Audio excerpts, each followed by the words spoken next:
Liza Araneta Marcos and her brother Martin Araneta are involved in smuggling issues, being involved with rice importers, and Martin Araneta being involved in onion smuggling.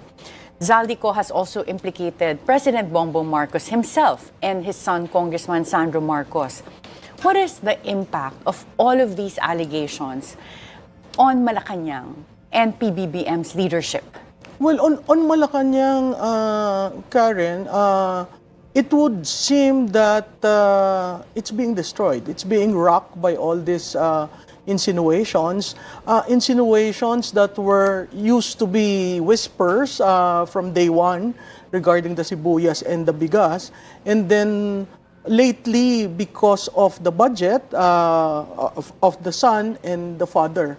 So the trust, I would think that it would be in the single digit now. And the business confidence is really low. So overall, not one has been directly answered by the president. And that is why the public has always been asking, confront it while you develop the cases and file cases, right? Well, palagay niyo po ba, merong impact yung hindi pag-uwi ni Zaldico? The fact that he only says this in yung sa mga revelations niya, lahat sa Facebook lang or sa videos, pero hindi siya sworn statement.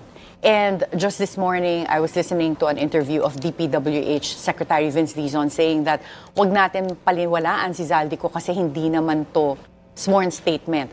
Do you think na may impact itong mga sinasabi ni Zaldico kahit na walang affidavit? Oo, sa tingin ko may impact yan kasi nabubuo yung storya sa isip ng tao kung ano talaga nangyari. May impact siya kahit hindi sworn affidavit dahil natutugma yung kwento, lalong-lalo na nung testimony ni Gutesa. May impact siya dahil lahat naman haka-haka dati, ngayon pinatutuo niya. So, it is debilitating for Malacanang, for the institution of the presidency, and really, they need to answer this directly.